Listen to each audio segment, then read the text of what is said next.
which way they're going to go with the support, because Threshy is available and has been very, very strong still. Volibear, though, coming out for the jungle for Cyanide and Janna. Janna's definitely a champion that's started to come into her own lately. Now, Janna's a champion that we've seen in a number of different roles as well. Velocity Esports actually ran a mid yesterday, but that was with a jungle Ezreal. They were running a pretty unique composition and trying to get that support around the carries. But think about nRated's Janna during the Grand Finals. Game 5, his Howling Gales pretty much counted all of the initiation that was coming out of Gambit. He was stopping the Zac jumps mid-air. It was really, really great play. And Cyanide going to a golden oldie, trusting the bear instead of the troll or the warthog. So we'll see how that pans out. We'll see indeed. So final picks coming out for Gambit. What will it be? Will it be the mid laner of Malphite, or will we see Darien on it? We'll see, of course, it could be support Fiddlesticks there. Oh, that's my guess. That could even be mid lane, who knows? If Alex suddenly pulled that out, I'd be loving it. But I think that is going to be support Fiddlesticks. So support Fiddlesticks is something we actually see paired with somebody like a Caitlyn fairly often. I know the Korean scene does it for, every now and again. It's not particularly, super popular or super powerful. But if you get ahead... Oh my word. It's Aleksei, Master Yi, the Pentakill Master has returned. From IPL 5, if you cast your mind back, that's when he picked up the pentakill with it. It has been a champion he's been playing a lot of in solo queue. Every time you manage to jump on and see him, generally does pull that out, but I was not expecting it in Game 1 against Fnatic. Gambit have just completely thrown everything to the wind here. A Fiddlestick support, that's going to be a.k.a. in the middle, and most likely the Malphite up in that top lane.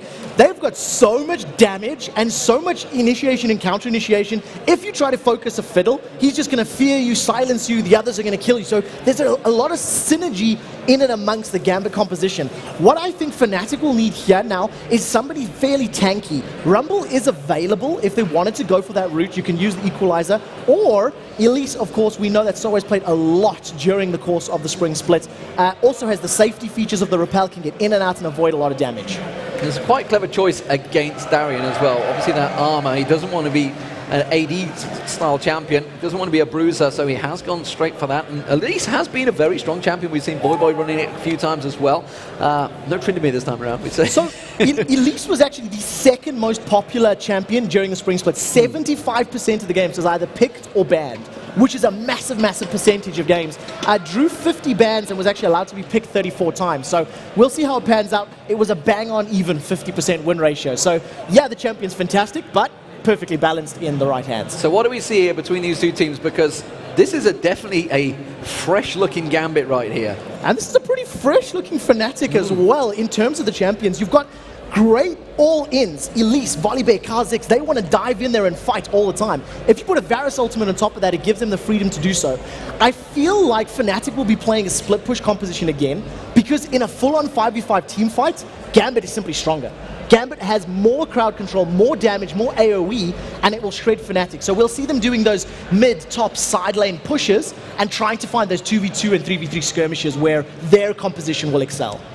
Well, here we go, ladies and gentlemen. The timer is counting down. We are about to get underway. It will be the first game of 20 this week. 20 matches will be played. So lots of action. 7 games today will be running back to back. So guys, you are going to be holding those seats for a long time here in this stage. And everybody at home, of course, you guys have the comfort of sitting and watching this on your screens. Yeah, and it's going to be really, really good. Of course, we are working towards that ever-present and ominous World Finals at the end of the year. There's a lot on the line, and this is now the time to shine, stepping up. I think many, many eyes are going to be on Dark's Fiddlesticks. He is my player to watch in this game. As the replacement to Edward, those are massive, massive support carry shoes to fill. You've got to think of the game nerves that he may well be experiencing now. The first time he's on the stage, really, in front of you guys, in front of the cameras, and of course, playing against Fnatic. So, bit of a pressure coming to America. There he is, Edward, bless him. He's got a little bit closer to Bel Air. He'll get there eventually. That is so fantastic. We do have a pause starting straight off. So, you know, what would be the European LCS with me without a pause? Okay, so you're calling it. It's your fault. It's always my fault. It's your fault. We get to blame D-Man for this one. As soon as we hear exactly what the cause is, we'll let you guys know. But of course, for the crowd, for everybody here, let's give a round of applause for the LCS.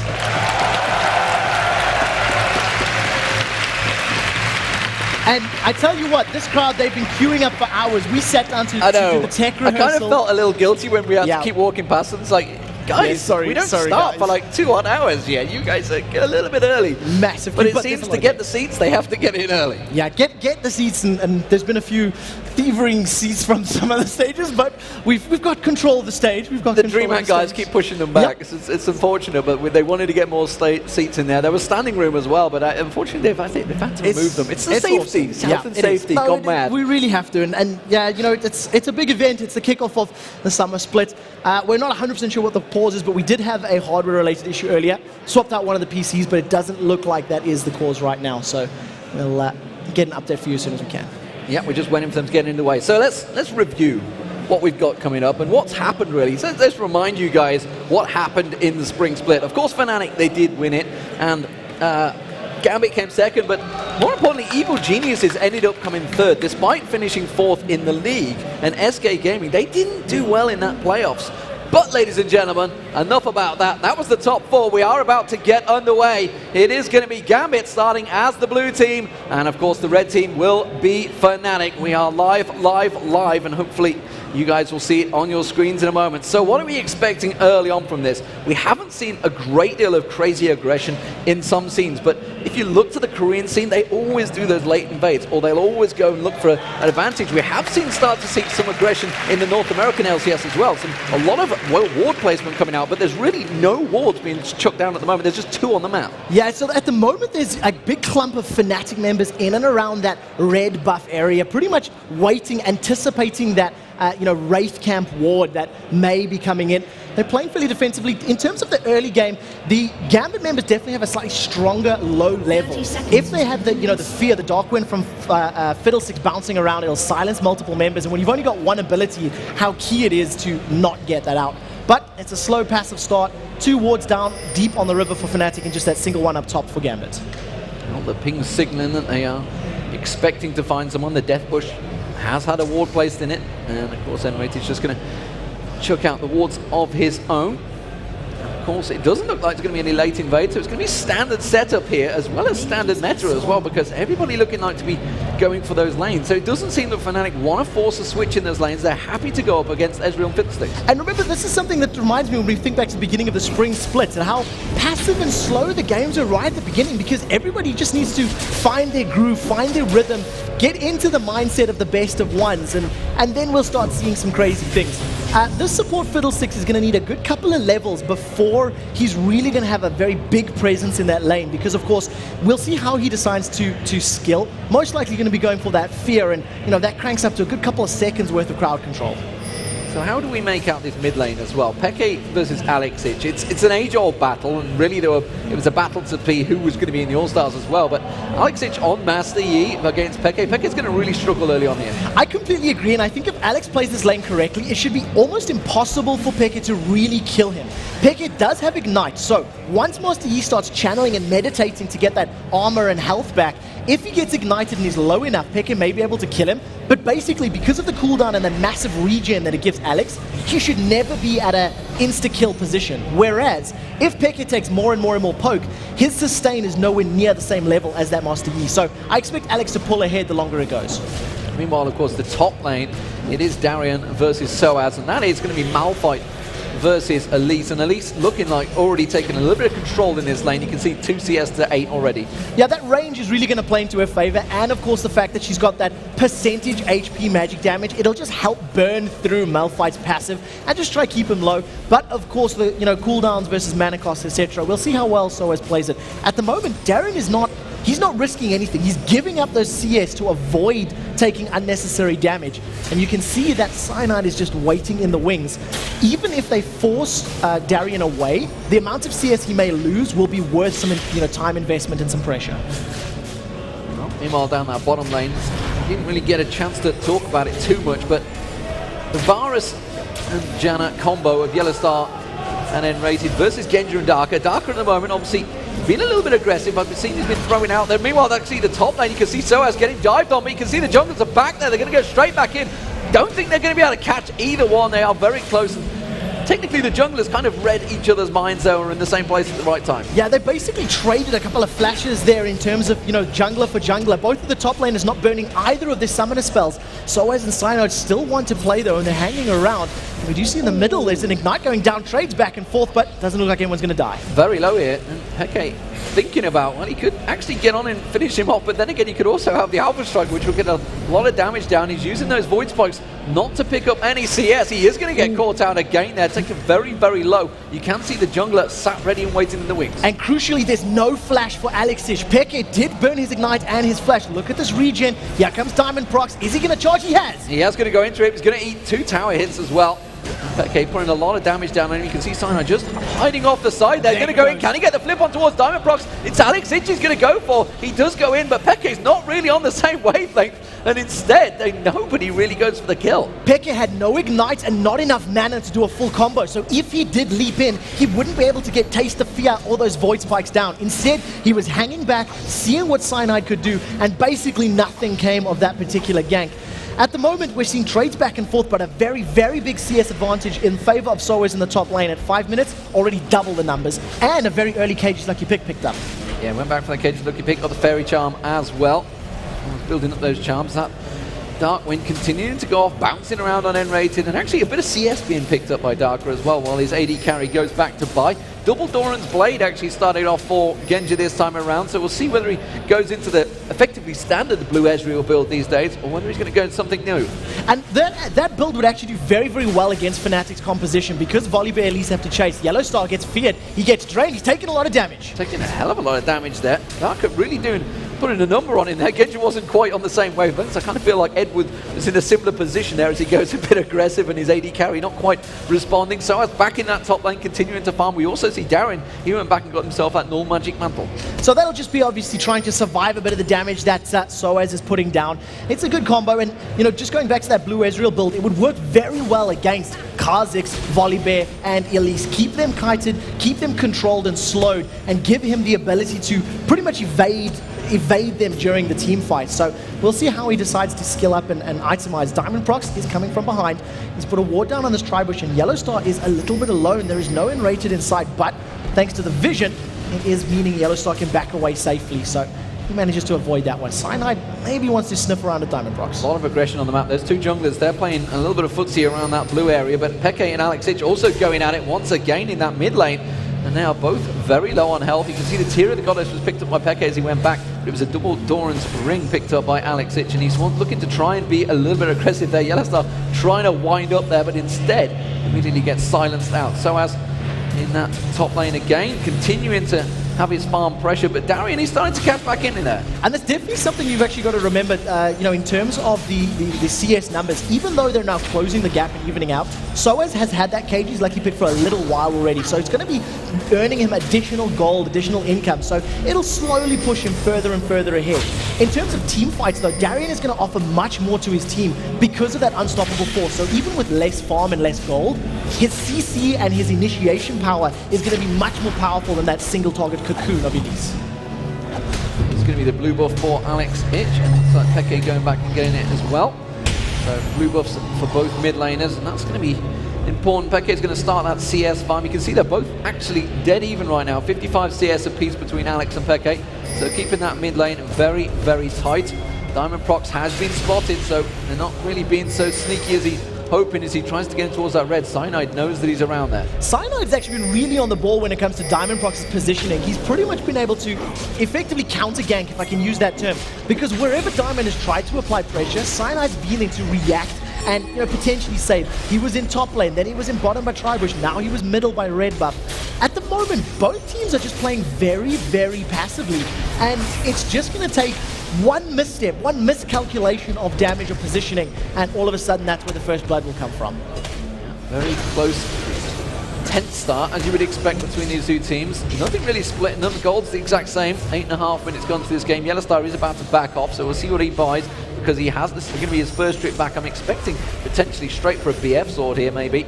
See what he does go with as he waits. It is directly for a BF sword, so he's going to start looking to be aggressive in that bottom lane. Yeah, that's really going to give him a nice advantage over Genja. Genja's attack damage is sitting around 100 right now, whereas with that BF sword and Doran's Blade, YellOwStar's hitting around about 130, give or take. So if you add that attack damage plus the Eye of the Storm from Janna, which at rank 3 or so is going to be around 30 or so damage, is really going to help help him hit hard.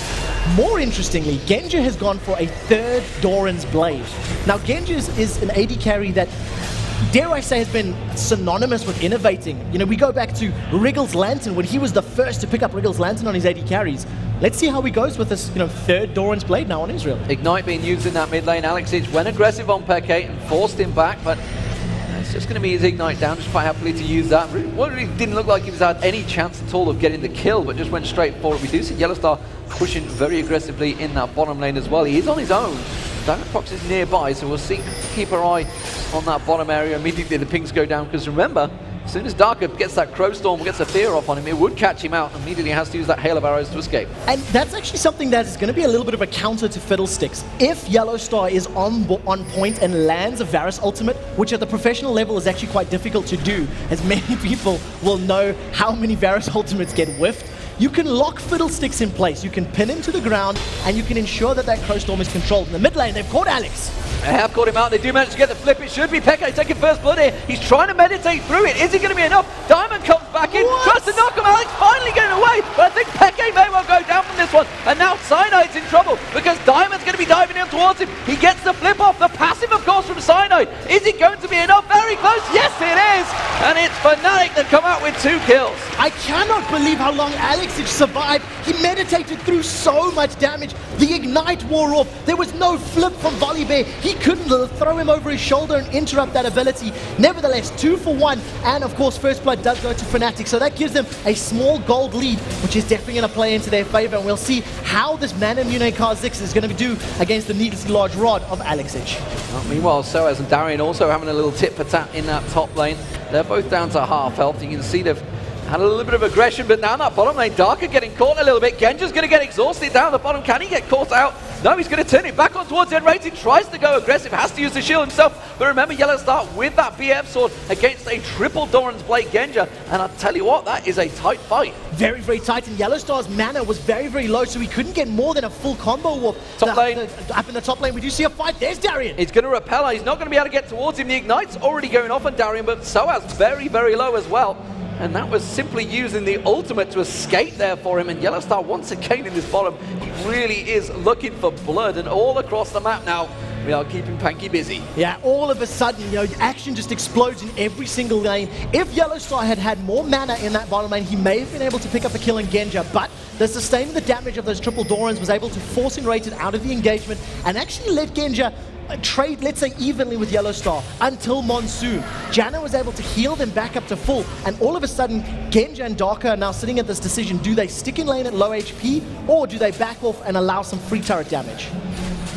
Looking like they are going to keep that farm going. It is still very close between them. Aleksei and xPeke also back in that mid lane. And it's going to be very tight on that because obviously just doing those alpha strikes, they're continuing to keep the massive farm pressure. Both champions way ahead of anyone else on the map right now. And taking a look at CS numbers and etc., the All-Star Games winner, the best top lane in the world, 40 CS over Darien right now. And we did mention that sOAZ, even though he's going to need more gold to have an impact, in terms of team fights, if Darien gets a good ultimate, that's really going to be a big deciding factor in these next coming minutes. The blue buffs have just respawned. Everybody's backing up to get them. sOAZ taking damage in that top, but it's going to be the blue buffs being picked up. So, nRated going back. He had that feeler zone early on. We're seeing probably stack out a couple of wards. There is a pink ward already on the river of Gambit. That's probably going to be the next focus. We are coming up to the 13-minute mark. They may well try and go for Dragon right now. Yeah, I'm glad you pointed that out because Gambit are a team who are synonymous with Dragon control. They tend to do fairly early Dragons, and they did throughout the spring split. Their timing and their awareness of when to go is fantastic. The moment YellOwStaR recalls in that bottom lane, Gambit, almost intrinsically aware of it, say, we can do this. So they've started Dragon. It looks like there's a fight up in the top lane, though, and it looks like it's action everywhere. Yeah, there's action everywhere. It is sOAZ going aggressive on towards Darien. He does sink his fangs in, but Darien is going to get a runaway. Meanwhile, down the bottom lane, they're also chasing. Cyanide wants to get that flip, but Diamond used that ultimate to back him away. sOAZ just missing that. He managed to catch out, Darien missing his unstoppable force, but Aleksei comes in with the alpha strike. Now xPeke is going to come around the side. Meditate coming out from Alex. He's going to be full hit points, turning back on towards xPeke. xPeke trying to get Darien down. He will. He's got the reset. Should be able to jump away from this one. Yes, he does. Darien tried the short range unstoppable force, but sOAZ didn't carry on chasing, so the ultimate whiff They ended up trading 1-for-1, but the damage that Alex is putting down already is very, very high. He insta-gibbed sOAZ from about 40% HP with practically that single alpha strike. So we're going to have to keep tabs on that because Kha'Zix, Varus, and Janna are all very squishy targets as well. And if Alex gets good alpha strikes in team fights, he can hit everybody. So while they do have that Dragon, of course, they are still behind 1,000 gold here, Gambit, just because of the pressure that's being applied on towards that top lane. You see the Howling Gale coming out. It misses on Genja this time around. He's happy to stay aggressive. An interesting build definitely coming out. Berserker Greaves now as well have been stacked in there. We'll see what he builds into because the fact that he has gone for those Darians, but Darian's played. Hey, I like it. Doran's played early on. 3 of them is just not very good. It's not efficient, not economic to go that route. So we'll see how he develops this one. Meanwhile, Rabadon's Death Cap has been completed by Aleksei now. So there's 2 trains of thoughts about that Doran's Blade. You know, first of all, it doesn't upgrade into anything, so it's effectively wasted gold. But on the same token, when you're coming up against a Janna and a Varus who are very, very different, you know, strong early game, it could be considered a little bit of a counter to that power. Because yet sOAZ and Darien are trading back and forth as Cyanide is snuck up into that bush. And, you know, with the power position that sOAZ is in right now, they may actually be able to dive. He's got a good amount of ability power. He's about to hit level 11 as well, get that second point into his spider form, and it does look like he's going. He is going aggressive. Cyanide's coming down as well. I don't think they're going to quite tower dive this one. The bottom tower has gone down now. That's the first tower of the game that Fnatic pick it up. They may well get the second one here because the pressure is being applied, and you can see Darien is backing off, so they should get 2 towers in a matter of seconds. Meanwhile, this is not a great deal else. You can see they're keeping the pressure on that bottom lane. Diamond's just about to pick up that red buff, but I don't think he's going to go aggressive. No, you can see already nRated and YellOwStaR are backing off. Yeah, so we'll see how well this pans out for them. In terms of the composition, it's basically what I was saying earlier, how they're not a very strong 5-on-5 team fighting Fnatic. So with these very early towers, it's going to allow them to start controlling the tempo of the map. And we'll see if they can, you know, decide when and where to apply that pressure, because they've got a lot of escapes, a lot of safety abilities that they can use to avoid picking or being caught out in fights. So this is what I expect from Fnatic. Slow, steady split pushing for the next 10 or 15 minutes. Well, it was the Fnatic way of Season 1, or Spring Split. Spring Split, yeah. Yep. Well, technically Season 1, they did win Season 1. And they remember, they won Season 1 right here at Dreamhack. Good save, man. That's it. It was awesome. That's what I meant. Back when Gragas and Aleksei were still played, you know, AP. But yes, it's a good position for Fnatic right now. They've got that 3,000 gold lead. They did not pick up Dragon, but they will be aware of the timer on that. And look at the positioning on Darker. He's trying to sit in those sort of fiddlesticks positions. Cyanide's been caught. Cyanide's been caught out. He's going to get the knock up there, and he's going to get a 3-time strike. Should be enough, and Aleksei comes in, cleans up there. And now, can they get on towards nRated? He's going to have to back away. And that takes Gambit 3-3 in kills. That fear is just so powerful. It is at max rank right now. It is a 3-second fear, and you've seen it just through Cyanide right back amongst the wolves of Gambit in the mid lane. Aleksei is meditating through everything Peke is putting down, but he does have a little bit of support. Yeah, once he starts getting that ability power built up, that meditate can be very strong. No matter what you throw at him, unless you've got an interrupt, it is not going to stop him just getting those hit points straight back unless you are dealing an incredible amount of damage. The cocoon does land on Darien, but there's not really going to get followed up there.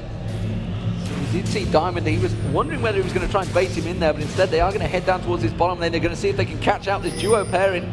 Instead, they already back away. It looks like they want to just put some wards down, potentially get some vision. You know, they don't want to dive without being 100% sure where their opponents were. We were talking about Darien in the top lane, so he's still got that 50 CS deficit, but look at his itemization. Giant's Belt, as well as the Fiendish Codex and the Chalice of Harmony. So looking like he's building an Athenes and Holy Grail, which is quite unique. It's not something we see as maybe like a first item build on a Malphite, but against the magic damage of Elise, the Chalice is going to give you a fair amount of MR, and of course that Giant's Belt synergizes with his passive. sOAZ, does he land the cocoon? He does. He does. He's not going to follow through too much though, just quite happy to get the pressure down. See how much he can poke, I think. And I think he's realized that actually he's not doing a great deal of damage to him anymore because of that Giant's Belt, like you say, because he's starting to stack up, starting to get high. Cyanide almost caught out once again there. The 3-time strike coming out from Diamond. Tries to use that audacious charge to get on him, and instead he He just drops to all fours and runs away. What I really liked from Cyanide was the instant flash. He didn't hesitate. He didn't think, maybe I can run, maybe I can get away. He just backed off immediately. So Summoner Spell blown. It was a successful gank as far as Gambit were concerned. And of course, that initiation power of the Flash Fling is no longer available for Volibear. He's also sitting on 2 Null Magic Mantles. So I'd like to see where those go, because it's slightly different item paths that we're seeing from actually everybody. And I guess that's because we haven't seen them for a month. Yeah, Boost of Swiftness as well. Something we haven't seen for a long time. Of course, Boost of Swiftness counteracting the fact that normally, or I say normally, in Diamondprox's world, you would be taking Ghost. So the thing about Boots of Swiftness as well, you tend to pick those up when you're dealing with a lot of slows from your opponents. And outside of, you know, the Audacious Charge slow, the Seismic Shard from Malphite, there's actually not a lot of, you know, AoE type of slows coming out from Gambit. So I think that Cyanide just wants that reliable in-fight movement speed, as opposed to the Boots of Mobility, which you see Diamondprox has picked up. That's get to a fight quickly and then win the fight. Whereas Cyanide's more like, let's kite, let's fight, let's prolong it, and have that guaranteed movement speed. Dragon has respawned, and you can see both teams are posturing. We'll see whether or not Fnatic feel up for a battle this time round. Yeah, all of Gambit in place, ready and waiting. Double wards being thrown down there. A little bit of miscommunication, but it does look like they are not going to go for it, because the pressure being applied in this mid lane from Fnatic is too strong. And you can see the Alpha Strike coming out. Oh, look at the damage that's doing to YellOwStaR already. 1 pounce of that Alpha Strike, and it does mean they are going to back off. They're not going to go for Dragon yet, though. No, it's interesting, because everybody was positioned as though they wanted to. Fnatic have actually backed off to try. They thought they could get the tower, but the wave clear from Alex was too quick, so he was able to fend off that mid lane. And that's basically what Fnatic are signaling. We want towers and we want map control. We don't really want the head-to-head engagements.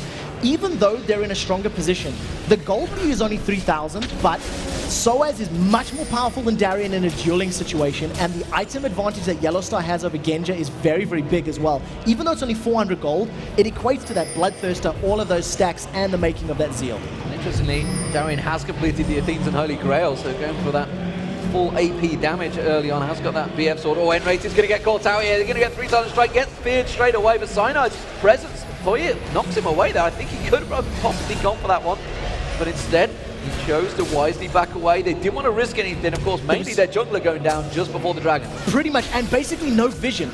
If they were to throw themselves into the river, they couldn't pick anything up. And you see Darien forced to actually flash to safety, but he still has his ultimate. Gambit have grouped up at 5. Fnatic have dived in. He has the fight. Chain of Corruption lands. He goes on towards Darker, but Darker does manage to get that fear down nicely on towards YellOwStaR. nRated pops out of Monsoon. Is it going to be enough? Aleksei is getting the reset. He goes around. He gets down one. The xPeke jumps on towards him. Gets the stun down. The flip back towards him. He's trying to meditate. It doesn't matter. It's a triple kill for xPeke. That was an instant cocoon from sOAZ. The millisecond that meditate was being channeled by Aleksei, sOAZ chucked out that cocoon, stopped him in his tracks, and the rest of Fnatic just focused him down. They lost their support for 4 members of Gambit. Genja was able to pick up the only kill on nRated, but great positioning and great focus from Fnatic allowed them to clean up that engagement. This is going to pick up a Baron for them as well. Simply put, that two-shot barrage didn't really help a lot. Didn't really help. It gave them vision. They knew it was being taken, but there it is. So now Fnatic in the driving seat. And of course, that gold lead that they have, 7,000, starting to stack up now. 7-4 in kills. They have the 3 outer turrets all down as well. So definitely in the stronger position here. And Gambit, they've got a bit of a problem on their hands. That's the least the least you can say about it. You know, the massive gold deficit, the fact that Baron buff is now on them, and just how much stronger they were. The whole thing about Gambit was that they needed to get a 5v5 and pretty much stack their abilities together. Get everyone fighting in a Crowstorm. Get Alpha Strike to hit 3 or 4 members of Fnatic, and then allow Malphite and Xin Zhao to pretty much just clean up. But because they fell behind early, because they lost their laning phases in the top and the bottom lane, they simply can't face off in a 5v5 because they're too far behind.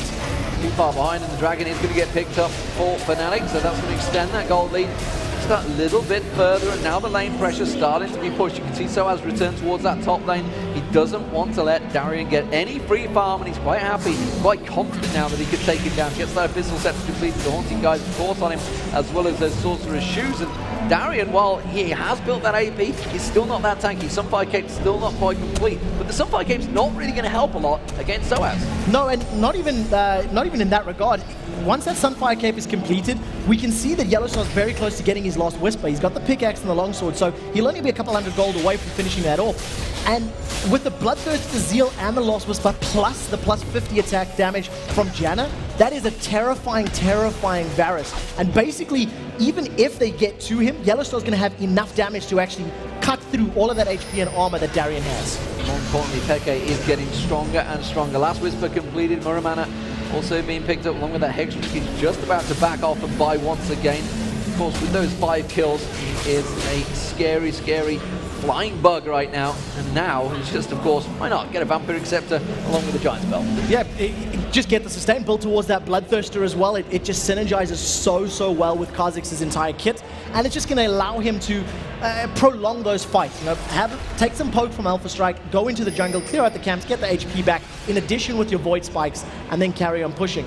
Right now, Fnatic, they're in this very strong position, but they're not brave enough to push past those first towers. You'll notice that the vision wards, or the sight wards, have been put just a little bit into Gambit's jungle. Fnatic, even though they're so strong, they're not taking risks. They are not overextending past that river too far. They're waiting to see how Gambit reacts. And as I say that, this is now the first concise, focused effort that Fnatic are making. They've seen an opportunity in the top lane, and they've grouped up to put damage down. Yeah, they're starting to push on towards that top turret now. YellOwStaR in there, and nRated just coming around the side. He's got his Oracle on as well, so he's clearing out any wards that they do have around there, and that tower is not going to belong to this world. No, and the problem is Gambit are too afraid to engage because they'll lose the fight. And that ward that nRated put down was basically just saying, Darker, we know you're there. We don't want to be surprised by that fiddlesticks. And you know, if you spend time focusing the ward, we can take the tower. Cyanide is going to run in, he's on all fours, flips a minion back, and now Fnatic, they're focusing this mid lane tower. In order for Gambit to get themselves back in this, they need a decisive team fight victory. xPeke is ready to pounce as well, just off that side there. You can see using those Void Spikes, and the damage actually being done to Darien is quite severe from those Void Spikes. He hasn't built himself tanky enough, so he's not really that threat right now. And again, you can see they're just driving down these turrets. Now Aleksei's going in, trying to use the Alpha Strike. The Cocoon does land on Genja. They get the flip on towards Darien. The tower goes down. He does get an unstoppable force, but the Monsoon just knocks them all away. Chain of Corruption lands on all the members of Gambit. But can they turn it around? You can see Diamondprox trying to dive in there. xPeke is getting focused down. He jumps in, gets the reset. He's in the Crowstorm, gets one down. Cyanide gets the second, gets the third, gets the fourth, jumps around. It's another triple kill for xPeke and the ace, and that will be the inhibitor. The shields and the barriers saving YellOwStaR is the reason they was able to win that fight. Alex dove onto him and was so close to killing off YellOwStaR, but there were so many shields and protection coming out. They were able to keep him alive. Fnatic get the inhibitor. There's enough time on. They can finish this game out. They're on the next turret. The 20-second death timers are there. It should well be enough to finish off the game. You can see they're going to take the second Nexus turret down. This could well be Fnatic, the winners of the spring split, taking home victory against Gambit Gaming in the very first game of the LCS Summer Split. And there it is. Fnatic are the winners. And ladies and gentlemen, what convincing fashion. Decisively winning in that top and that bottom lane. It was just such a good performance. I have to question the Yi and the Fiddle. It wasn't as impactful as I think Gambit were hoping it to be, and that could potentially have been what cost them. 8-1-2 for xPeke there at the end. Absolutely fantastic stuff. Had the resets at the right time, and you know, Cyanide, that one time he got caught out, but he went 4-1-5. He got caught out